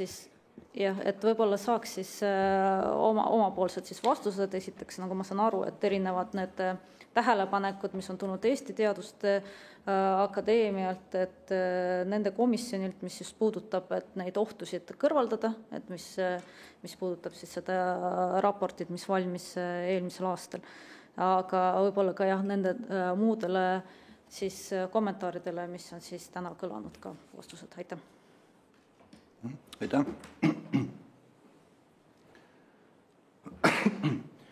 Võib-olla alustaks siis sellest, et meil on tõepoolest e-valimine ja pabervalimine ja võib-olla vastuseks sellele, et kas e-hääletamine kopeerib paberhääletamist, siis teatud määral ta seda kindlasti teeb, sellepärast et üks eesmärkidest on ka see, et valijad oleksid võimalikult sarnases olukorras, kuigi see ei ole lõpuni saavutatav. See, et on võetud kasutusele halvim osa paberhääletamisest, selles mõttes mul sellel väitel on raske vastata, sest see on liiga üldine, aga see, mida me kasutame e-hääletamisel, tõesti see kontseptsioon on nüüd juba 20 aastat vana, see on tõepoolest uus e-hääletamissüsteem 2017 valminud ja seda on täiendatud, aga hääle krüpteerimise, allkirjastamise, edastamise, kontrollimise kord on tõepoolest juba vana läbi proovitud. Meil on võimalik valijatel kontrollida, kas nende hääl on korrektselt kohale jõudnud ja siin on tehtud juba läbi aastate 100 000 kontrolli. Ja ühegi puhul ei ole ilmnenud neid probleeme. Teiseks, kui rääkida sotsiaalteadlastest, siis loomulikult on sotsiaalteadlased alati uurinud e-hääletamist, et Mihkel Solvak on seda teinud juba ligi 20 aastat, esimese 10 aasta kohta valmis ka väga põhjalik töö, kus analüüsiti nii valijate osalemist, käitumist kui ka usaldust. Selle usalduse uurimisega on ka praegu Solvak jätkanud, kuigi ma ei tea, kas ta seda hetkel teeb. Ja siin on palju viidatud erinevatele teadlastele, kes on kriitilised e-hääletamissüsteemi puhul. Loomulikult on nad kriitilised. Teadlaste seas üldse väga vähe konsensust on selles osas, et mis on korrektne e-hääletamine ja kui nüüd rääkida sellest otsest lõpuni kontrollitavusest, siis tõepoolest Odiiri raportis on soovitus, et ka valijal peaks olema võimalik kontrollida oma valikut pärast hääletamist ja see on ka koht, kus meie valimiste korraldajatena ei ole võib-olla päris ühel meelel teadlastega, sellepärast et me jälgime ka seda, et hääletamise salasuse ja hääletamisvabaduse nõue oleks tagatud ja häälekontroll pärast valimiste lõppu saab valija nõrgemasse olukorda. Siin on kaalul 2 erinevat väärtust, nende üle võib vaielda, aga väita, et see kontrollitavus puudub, see on selline teoreetiline väide, et tõepoolest alati saab kontrolle juurde lisada. Ja nüüd, kui kuulata seda Tauri Martensi, kes on siis, oli e-hääletamise juht, ehk siis mitte valimisteenistuse juht, ma täpsustan. Tema seda kirjeldus 2017. aastal, siis see kõik ongi realiseeritud. Andmed ongi tõepoolest kontrollitavad, häälte liikumine on jälgitav see, mille tõi välja Kristjan Tüüna ja Tarvo Treier, see teadmine tegelikult ju valmis koostöös Indrekuga, et meile ei olnud see nagu selles mõttes üllatus, vaid see oli tõesti võimalus siis täiendada või täiustada seda süsteemi. Nüüd selle kohta, et kas ma valetan või mitte, siis need häälekontrollimise toimingud on tehtud avalikult ja küsimus on selles, et kas see on kusagile paberile kirja pandud, et jällegi kõiki toiminguid tõepoolest ei protokollita, kõike seda, mis töötlemise vaatlemise käigus tehakse, et jällegi siin kasutatakse teisi meetmeid, ehk siis terviklus peab lõppkokkuvõttes olema tagatud. Alati võib vaielda ühe või teise protsessi kontrollimise vajaduse üle, et see on nagu teretulnud, aga väita, et see süsteem ei ole kontrollitav, on selles mõttes, kuidas ma ütlen, ebasiiras, et see väldib väga täpselt ja ka minu meelest ka viimane härra Samasoni artikkel vältis väga täpselt neid kohti, kus e-hääletamine on kontrollitav ja mitte. Ja võib-olla remargina lõpuks, et kui härra Samason avaldas oma artiklid, mis said tõepoolest väga suurt vastukoja, siis esiteks meiega sellel teemal härra Samason ei suhelnud, ei andnud meile ka vaikimisi kommentaari võimalus Postimees, ehk sellest siis ka see meediakära, mis tõepoolest oli võib-olla natuke kahetsusväärne nii e-hääletamise kui ka härra Samasonile osas tehtud kriitika suhtes. Aitäh! Ja aitäh, et lihtsalt kohe kommentaariks, et kaks asja. Et lihtsalt ütlesite, et see probleem, mis oli välja toodud, et ka selles magistritöös, aga ka selles Odiiri raportis, et te ütlesite, et seda oli võimalik täiustada, teha täpsemaks, et ikkagi te kinnitate, et see probleem siiski 2023 oli, et seda siis kõrvaldati pärast seda. Ja teine aspekt, et see, et need kontrollid, et te ütlete, et kontrollid olid, aga paljusid toiminguid ei protokollita, ei panda kirja, et aga kuidas see nagu võimalik on? Nagu e-hääled, nagu ka igas etapis tehakse väga palju toiminguid, mida kõike tõepoolest ei protokollida. Protokollitakse need kohad, mis on võtmetähtsusega või omavad mingisugust tõendusväärtust. Ja ma tunnistan, et see viga tõepoolest on tehtud, et võib-olla seda kontrolli ei ole eraldi välja toodud. Aga miks seda välja ei ole toodud, ongi see, et see ei ole ka kunagi olnud probleem, et see kontroll on tehtud, seda on vaadatud ja on liigutud edasi. Et vaidlus käib tegelikult dokumenteerimisele, mitte nende toimingutele. Ma ei usu, et see vaidlus käib dokumenteerimise osas, vaidlus käib siiski toimingute osas, et kui toimingud ei ole dokumenteeritud, siis võibki öelda, et võib-olla toimingud justkui ei oleks. Aga me lähme nüüd edasi, meil on järjest registreeritud küsimused, et Maarjo Kadastik, siis Varro Vooglaid. Aitäh, ma kõigepealt klaarin ära selle esimese nimetatud vasturünde vihje minu osalumisest COVID-i teemadele, et Irja võib kinnitada, et mina osalesin selles asjas konsultatiivselt modelleerimisega, mis on statistiline modelleerimine, mis on analoogia põhjal minu otsese teadustööga. Ehk siis seal oli minul kompetents konkreetselt olemas ja ka Euroopa enamus modelleerimisi tehti tegelikult osakaste füüsikute poolt, kuna see protsess on üks ühele sama statistika mõttes. See lihtsalt täpsustuseks, et ei jääks protokolli üles alusetut süüdistust. Nüüd konkreetsete elementide osas, et see sotsiaalteaduste elementi valimiskomisjoni poolt juba toodi üles, et see on tõesti juba pilootfaasist alates on olnud kogu aeg kaasatud, et siin nagu ei saa olla mingit erist teemat. Aga ka ma just tõstsingi selle sama nagu magistritöö ja nüüd võib-olla siis miks ei toonud see kaasa sellist suurt üldist kaja, ongi tõenäoliselt sellepärast, et selle magistritöö sisu ju ütlebki, et leiti teoreetiline võimalus täiendada kontrollimist, niimoodi, et saaks teha täiskontrollimist ja selle võttis valimiskomisjon ka kasutusele.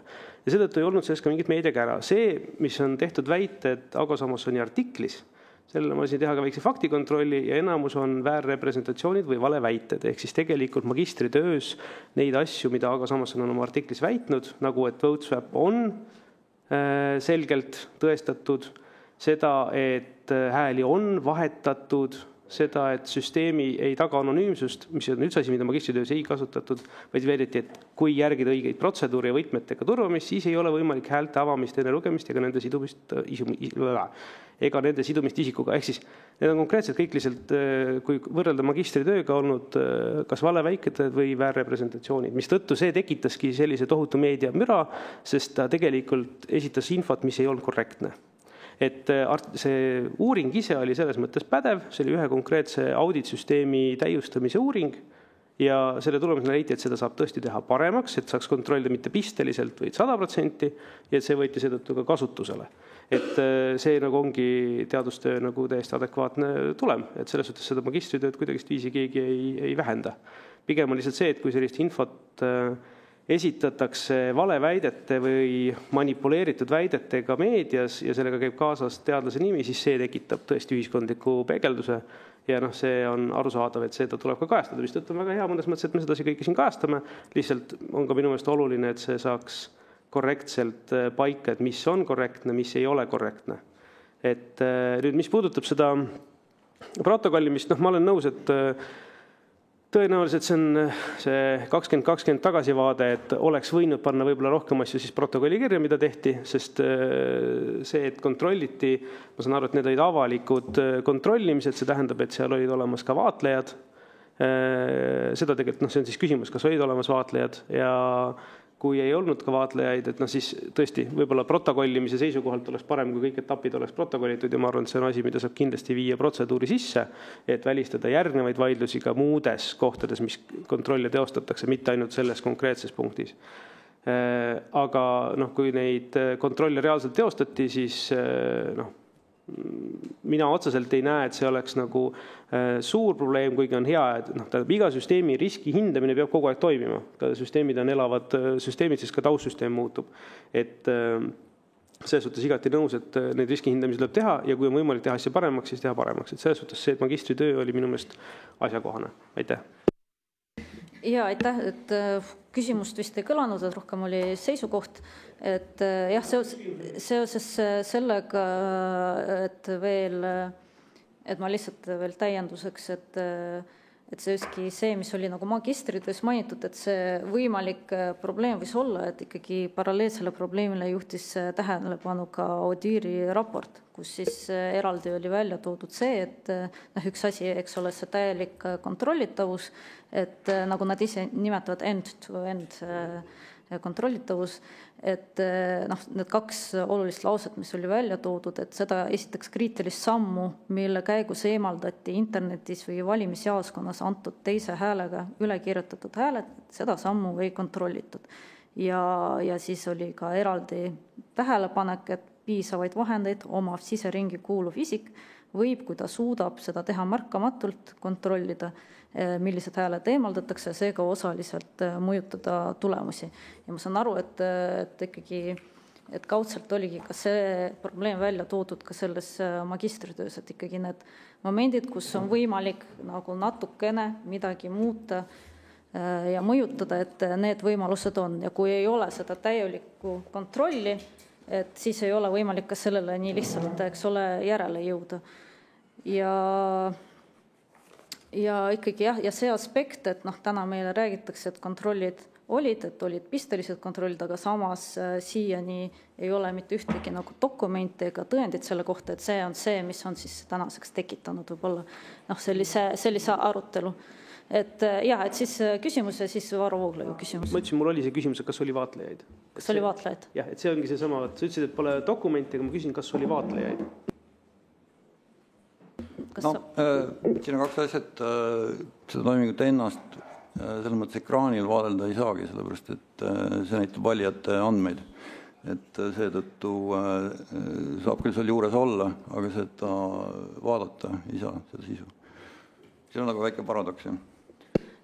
Aga samas on, Märt vist tahavad lisaks vastata, kommenteerida. Käsi oli. Ma teen ühe lühida märkuse, et lihtsalt see faktikontroll, mida Delfi tegi, Ma saan aru, et Maarjo ise faktikontrolli, seda parem. Ühesõnaga valeväide, et Kristjan Tüüna räägib salajasusest oma tööst küll, loen ette. Hääle salajasus on tagatud sellisel juhul, kui valija rakendus teeb ainult seda, mida tegema peab ja ei edasta tehtud valikut või krüpteerimisel kasutusel olevat juhuslikult genereeritud arvu kellelegi kolmandale. Et ta tematiseerib otseselt seda küsimust, mida te väidate, et Kristjan Tüüna ei tematiseerinud. Et selles mõttes ma arvan, et see Ago Samuelsoni artiklis tehtud osutus sellele küsimusele ka oli väga õigustatud. Ja need ülejäänud küsimused samamoodi, et kui on tõsine faktikontroll, siis tasuks esitada kuskil meedias ja mitte jätta seda nii-öelda enda kätte. Et minu meelest peaks seda tegema täpselt. Aitäh. Ja palun. Ma paneks siia kohta nagu võib-olla esialgu ainult ühe asja juurde sellesse kontrolli, mida siis väidetavasti Treier ja Tüüna avastasid ja mida nad väidetavasti parandasid. Siin on nüüd väljavõte GitHubist, mis siis esitab dokumentatsiooni valimiste kohta ja siin on auditi rakendus, muudatused puuduvad. See on nüüd niimoodi kõige viimane informatsioon. See oli 24. aasta eurovalimiste kohta, kuhu siis pidid need muudatused olema sisse viidud ja siis sel juhul loomulikult tekib küsimus, et keda siis siin uskuda ja kas tasub üldse valimisteenistusega siin pikalt rääkida. Aga loomulikult meil on kõige tähtsam see, mis valija tegelikult arvab ja selles osas nagu minu arvates need sotsioloogilised uuringud on ka veel üsna algusjärgus. Aga see igaüks võib tutvuda sellega. Palun. Ja aitäh. Kommentaar. Selle kohta on arendajale märkus tehtud, et tal ei sisukorda lisamata siis see tekst, et nad on, audiitorrakendus on ka muutunud.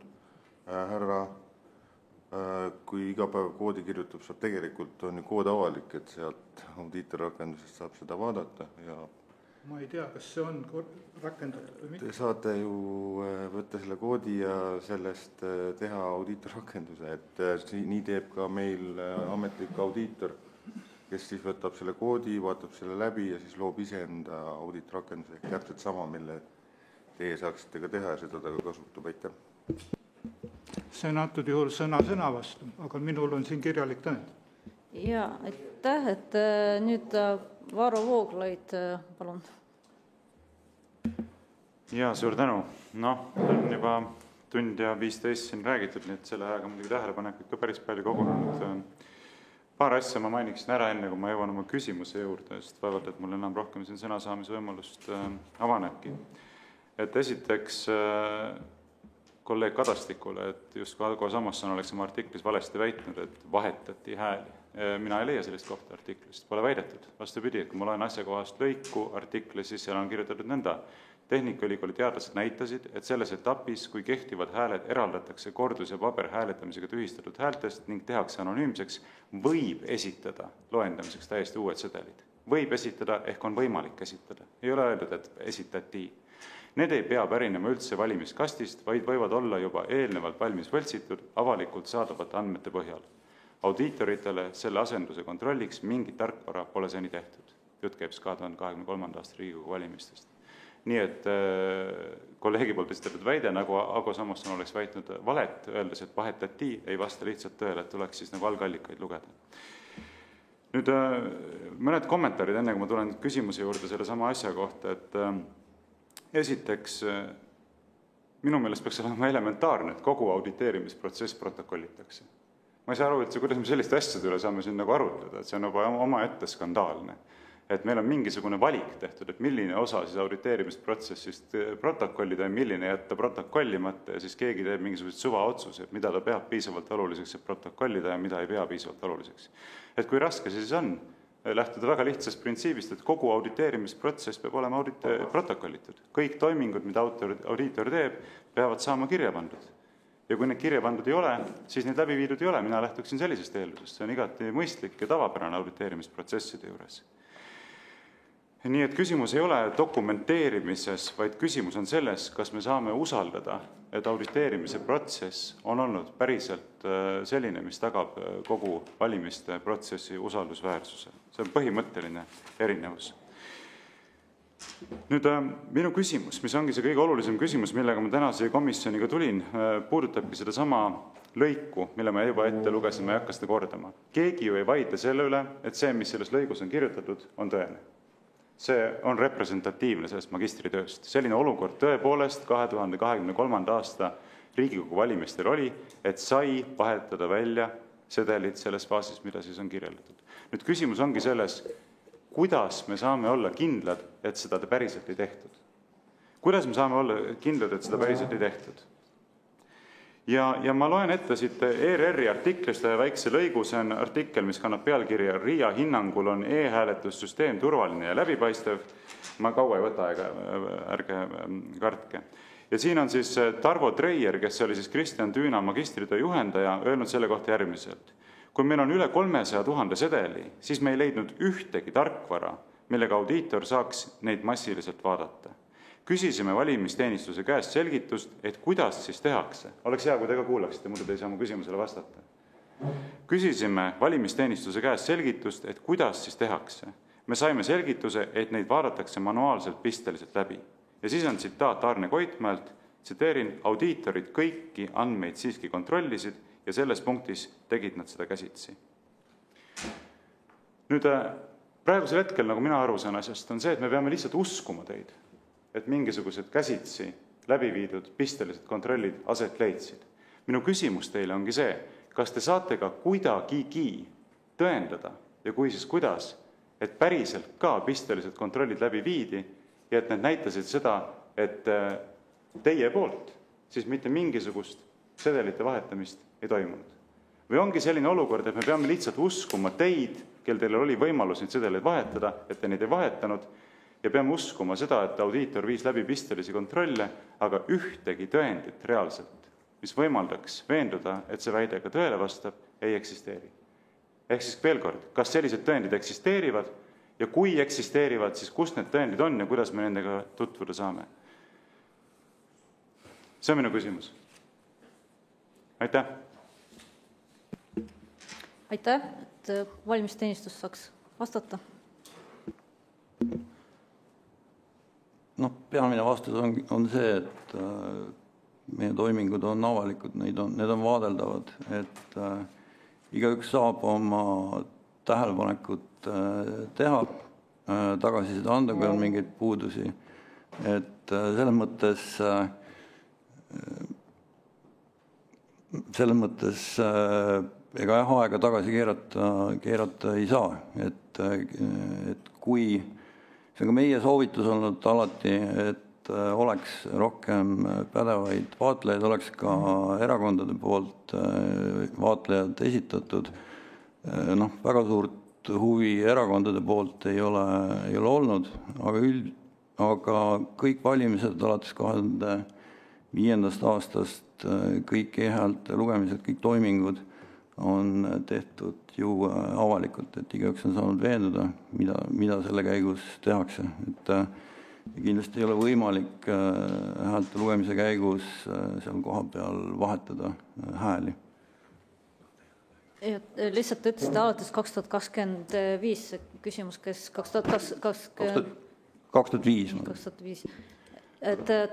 Varro Vaaglal oli täpsustav küsimus.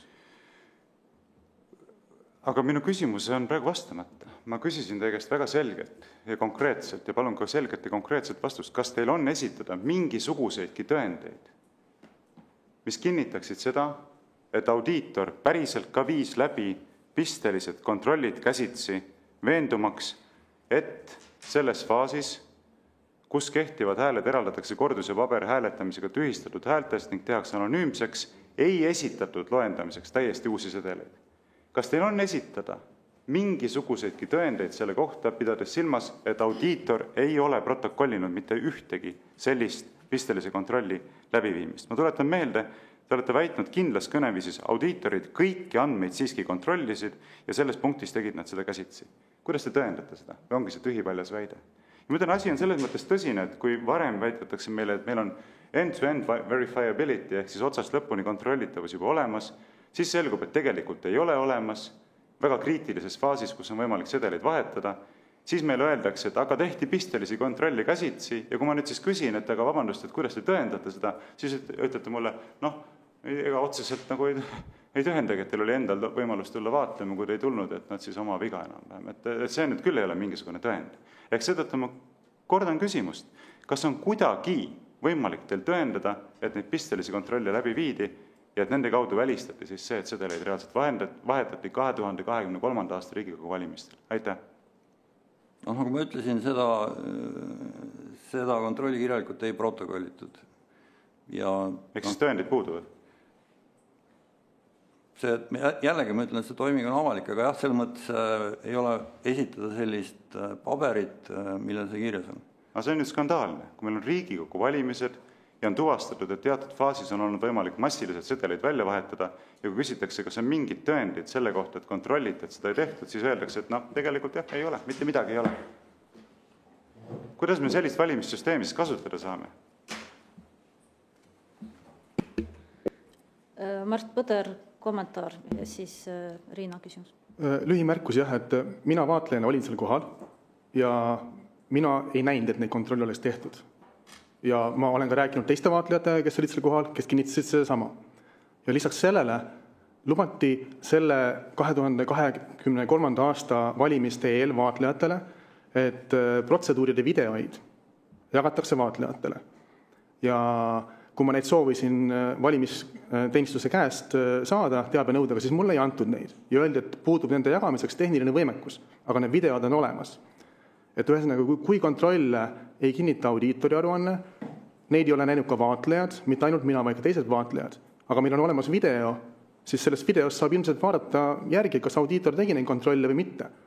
Ja kuna te seda videot ei paku tõendina, siis tundub, et seal ei ole näha, et audiitor oleks neid kontrolle teinud. Kas see on nii? Ma ei mõista praegu küsimust. Kas see, et kui videot ei ole, et siis ei ole seda kontrolli tehtud, et vastus on... Ma isegi ei oska vastata praegu. Ja palun. Igaks juhuks selgituseks, millest käib üldse jutt? Jutt käib sellest, et kui siis selle hääle küljest võetakse ära isikuandmed, nimi ja kõik sinna juurde, siis väide on see, et programm, või mingi müstiline tarkvara on võimeline siis midagi tegema nende krüpteeritud sedelitega, eks. Mis on selles mõttes audiitori roll ja audiitori töö, et audiitor kontrollib oma vabal valikul erinevaid andmeid, mida ta heaks peab, mida ta kontrollis ja mida me näitasime neile, mida nad tahtsid näha. Oligi see, et nad võtsid selle krüptogrammi, siis võtsid selle krüptogrammi, kus inimese andmed küljes olid ja siis võrdlesid neid pisteliselt. Vaatleja jaoks on see koht, kus tegelikult me näitame audiitorile valijate andmeid, mida vaatleja ei tohi näha. Me ei tohi näidata inimese nime ja kus ta valimis käis. Ja sellist pistelist läbivaatust tõesti audiitorid tegid, aga audiitor ka ise valib, mida ta ja kui põhjalikult ta mida üles kirjutab. Ja hetkel audiitor leidis, et sellist audiitori punkti, et vaadata, et mingit pahavara ei ole krüptogrammi ära vahetanud, et ei pidanud vajalikuks. Kiire kommentaarina ma ütlen, minu meelest sellisel auditeerimisel ei ole üldse mõtet, kus audiitor ise valib, mida ta teeb ja mida ta dokumenteerib ja mida ei tee ja mida ei dokumenteeri. Mida sellise auditeerimisega me üldse saavutame, millist hüve, millist kindlust? Minu meelest mitte midagi.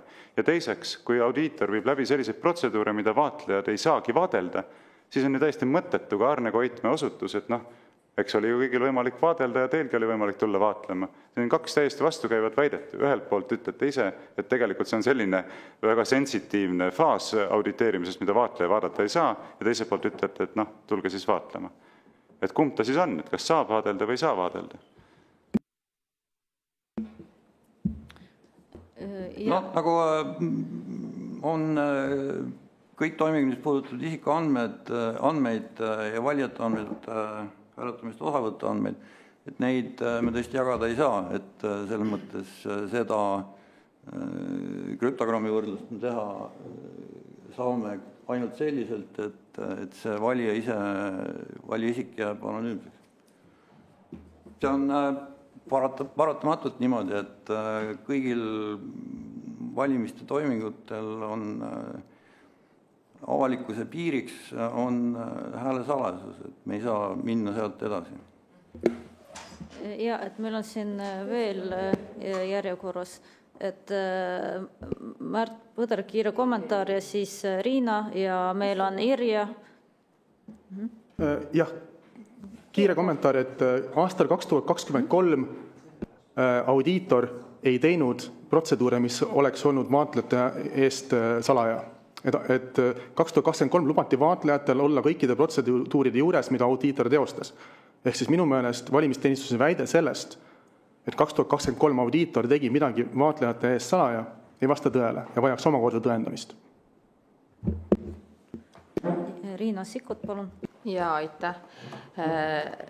Ma arvan, on omamoodi irooniline, et me arutame siin e-valimiste turvalisuse teemat paar päeva pärast seda, kui Läti kohalikel valimistel paberhäälte lugemise masina tulemus ei osutunud usaldusväärseks. Et valimistega seoses on erinevaid riske, tehnoloogia areneb, riskid võivad muutuda ja ma arvan, et siin on vaja üle rõhutada seda, et ühelt poolt on väga tähtis, et igaüks mõistab oma ekspertsuse piire. Kodanikuna me saame kõik muret väljendada, aga see, kuidas ennast eksperdina esitada või millist rolli anda komisjoni istungil inimestele, et seda tuleb teha väga teadlikult. Meie kõigi ekspertsusel on piirid. Teiseks, et siin kuidagi ühepoolseks jääks asi, näiteks mina tõepoolest olen pikalt olnud e-valija ja usaldan seda tulemust. Nii nagu Dan Bogdanov alustas sellest, et võimalikkus ja mõju ja on sellised aspektid, mida arvesse võtta, vaatamata sellele, et ma ei ole viibinud ise nende auditeerimiste ja e-häälte lugemiste juures, mina usun, et neid hääli ei ole välja vahetatud. Ja eks ta lõpuks selline usalduse küsimus on. Nüüd, aga arvestades seda, et meil e-hääletajate osakaal tõesti võib siin kasvada ja et meil ei ole teistest riikidest kuskil õppida, et me peame ise seda standardit looma ja usaldusväärsust tagama, siis on erakordselt tähtis, et tõepoolest, et meil pädevate auditeerijate arv kasvaks, et Eesti teadlased teeksid teadustöid ja kui avastatakse teatud riskid, siis et luuakse ka adekvaatsed maandamismeetmed, aga nii nagu paberhääle andmise järel ei kleebi ennast sinna valimiskasti külge, ei nõua igal hetkel, et näidake, kus see minu hääl on, et me peame aru saama, et tõepoolest valimiste salajususe tagamiseks, et ka e-häälte puhul kuskil tuleb see piir ette, mitu korda me saame tuvastada, kes millise hääle andis ja et tagantjärgi ma olen ka nõus, et paberhääle puhul ei saa öelda, et kus see minu hääl on ja millise hääle ma täpselt andsin, et sama piir peaks tegelikult ka e-hääle andmise puhul kehtima, aga see ei tähenda, et koos tehnoloogia arenguga ei peaks kogu aeg uute riskide realiseerumise võimaluste uurimisega tegelema ja nende riskide maandamise võimalusega tegelema.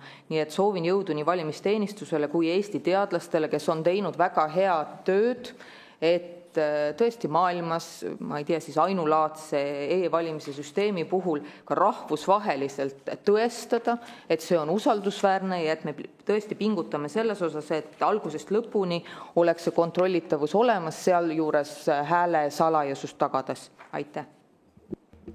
Aitäh, et kiire kommentaar oli Maarja Kadastikul ja Irja Lutsar. Ma tahtsin selle Ago Samusoni peal välja toodud GitHubi asja kohta, et ma võtsin ka GitHubi ette, vaatasin järgi. Siin see fail, mida näidati, on arendaja kommentaarid, mida on muudetud. Ja siin on kirjutanud audiitori rakenduses muudatused puuduvad. Audiitori rakenduses on metsikus koguses muudatusi, siin üle 34 000 lisamise tehtud ja üheks oluliseks asjaks, mis on täiesti uue asjana lisatud, on niinimetatud tööriistade all integrity tool, mis viitabki selle inglise keelest eesti keelde tõlgitud integrity on vastavuse või nagu korrektsuse, et et andmed on tervikluse kontroll ja tõsi, ei jõua koodi nuttu põhjalikult läbi lugeda, aga nii palju, kui ma siit näen, käiakse kõik hääled läbi, aga seda ma ei saa kinnitada, sest see võtab liiga kaua aega. Aga et see on olemas tegelikult selles 2024 valimiste failis. Irja Lutsar, küsimus. Ja mul on ka pigem kommentaar, et ma olen vist siit saalist ainuke koos Märt Põderiga, kes nüüd kõigil korruptsioonikomisjoni e-valimiste diskussioonil on olnud, see on siis täna 3. kord. Ja 3. kord ja härra Samasson ütles, et 40% eestlastest ei usalda e-valimisi, mis siis minu jaoks tähendab, et 60% usaldab. Ja 3. kord on meil siis eksperdid valitud, kes ei toeta e-valimisi ja parandage mind, kui ma teist valesti olen aru saanud. Et kas me ei peaks tegema ka 4. e-valimiste koosoleku, kus meil on siis ühel pool on need eksperdid, kes siis e-valimisi toetavad ja teisel pool on siis need, kes ei toeta, sest meil iga kord lõpeb see väga niisuguse skeptilises meeleolus, nii nagu ta tänagi lõpeb, et me ei saa nagu, mina ei ole e-valimiste ekspert ja ma tean, kui oluline on eksperdid ja kui oluline on ka mitte eksperte omada, et vaadata, mis rahvas räägib, et ma usun, et Tan, sa lisad, aga sind nimetati, et sa oled huvitatud osapool, nii et selles mõttes, aga ma väga ootan sinu kommentaari, et me peaksime ükskord panema laua taha ikkagi need, kes e-valimisi pooldavad ja need, kes on e-valimiste suhtes skeptilised, et me saaksime kuidagi Riigikogu liikmetena tulla ka niisugusele järeldusele, mis on nagu õiglane ja õige. Aitäh.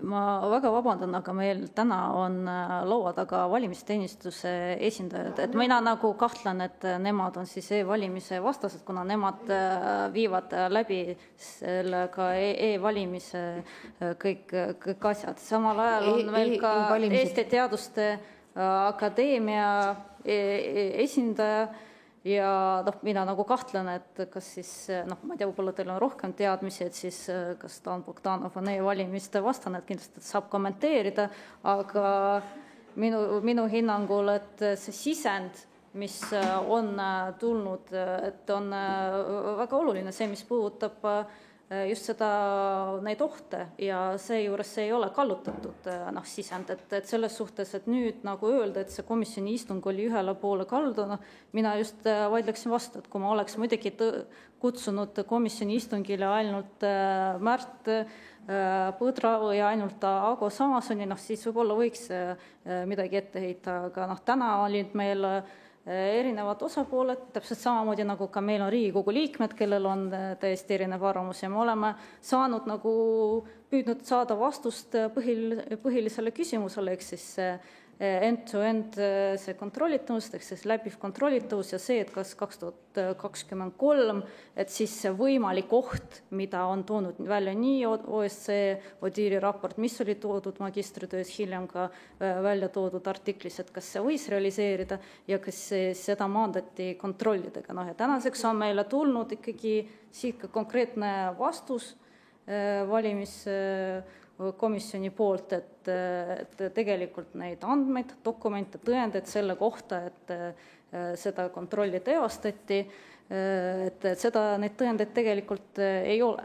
Ja selles suhtes, et kui teil on soov veel arutada, et siis me võime tõesti järgmine kord veel kutsuda veel rohkem erinevaid eksperte, et kindlasti, et selles osas, et mul on aga selles suhtes nüüd öelda, et tänane komisjoni istung oli ühepoolne või ei olnud erapoolte, see on kindlasti ei ole väga õige. Meil on lugupeetud valimiskomisjoni esindajad on riigiametnikud. Kui parandage mind, kui ma eksin, ja Dan Bogdanov on kindlasti ekspert, aga tema ütles kohe alguses, et ta ei saanud aru, mis küsimusele ta vastama peab ja see Teaduste Akadeemia raport ei ole valmis ja avalik, nii et ta ei saanud ka siin osaleda, nii et mina jään ka oma seisukoha juurde ja ma lihtsalt kommenteerin, et ka härra Dan Bogdanovile saadetud email, mul on lihtsalt see ees, et kus oligi eraldi küsitud, et sooviti ülevaadet e-valimiste riski ja ohuallikate kohta, samuti e-valimiste vaadeldavuse teemal, kas ja kuivõrd on siis need etapid kõik jälgitavad ja mida on võimalik sel teemal paremaks teha. Et selles osas, et ja ma arvan, et Dan Bogdanov ka sellele küsimusele oma ettekande alguses vastas, et selles osas, et minu jaoks on natuke nagu arusaamatu, et sellise nagu komisjoni istungite pisendamine, kus on tegelikult väga olulised teemad tõstatatud ja olulised küsimused esitatud. Ja ma näen, et Dan Bogdanovil on ka käsi püsti, et siis ka kommentaar. Ma ütleks parlamendiliige Lutsarile, et poolt ja vastu ei ole võib-olla see õige mõõdik, millega me peaks valimiste tehnoloogiaid hindama. Ma isegi ju läheks võib-olla, see on nüüd üks kord, kui ma täna luban endale korraks hinnangut. Ma arvan, et ruumis on palju inimesi, kes arvavad, et üle interneti võiks valimisi korraldada. Küsimus on tehnilises teostuses ja kuidas ja kas saaks paremini.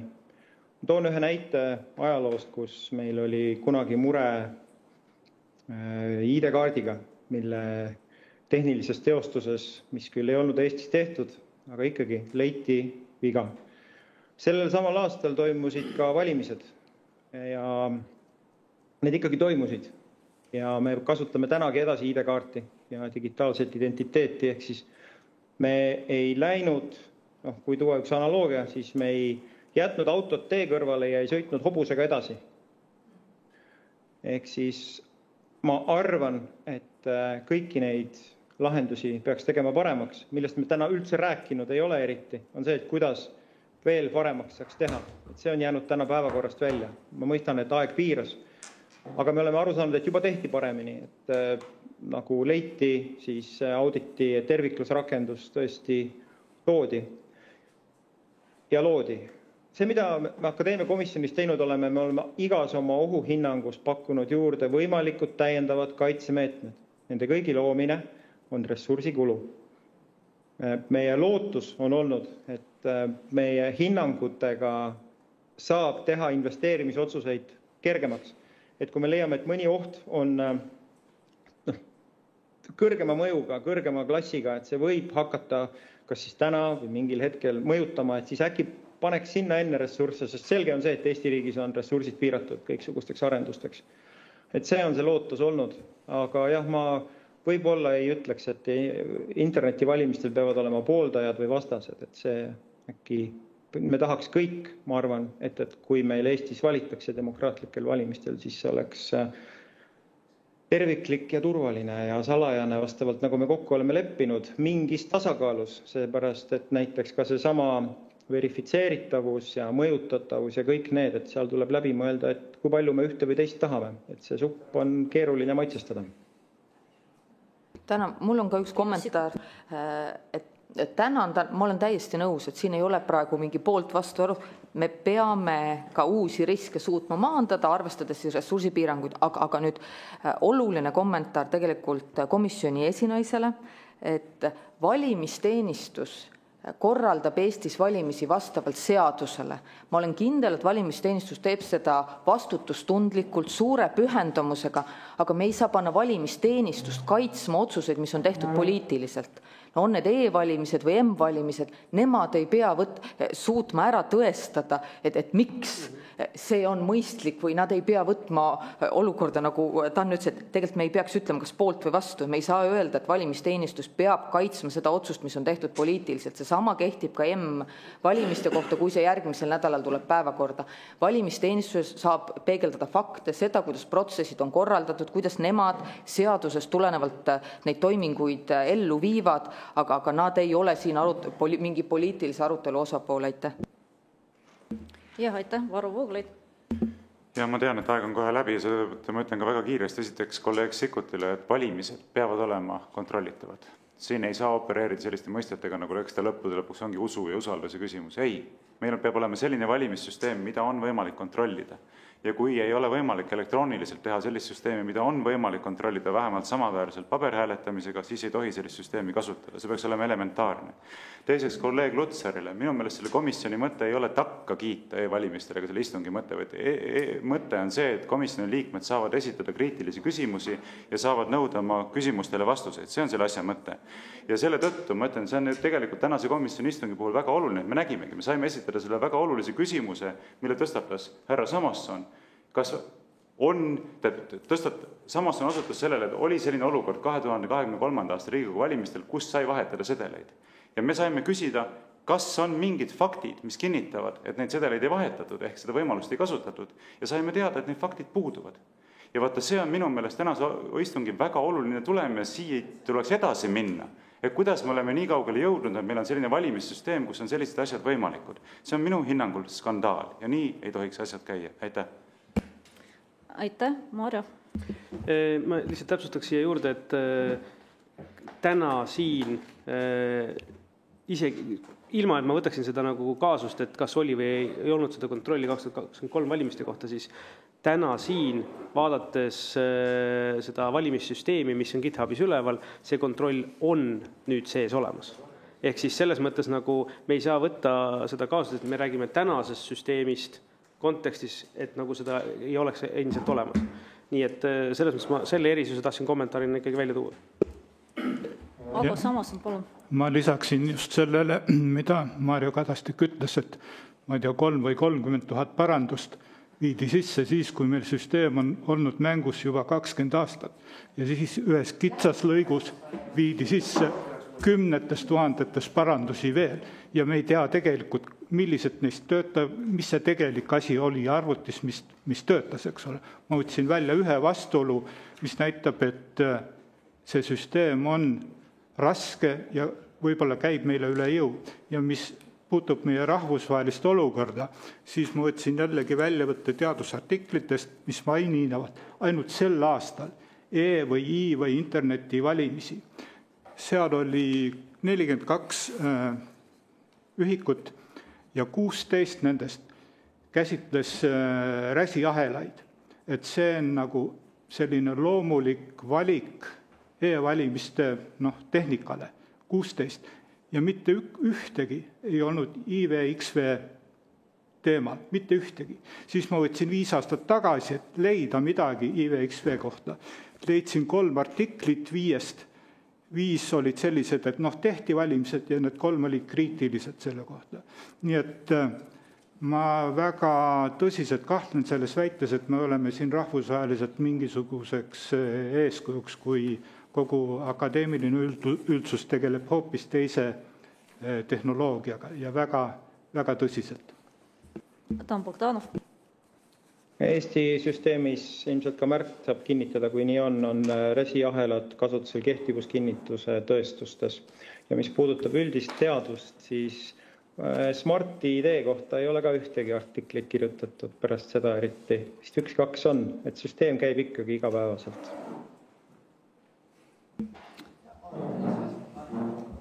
Ja, et Aarne, Märt.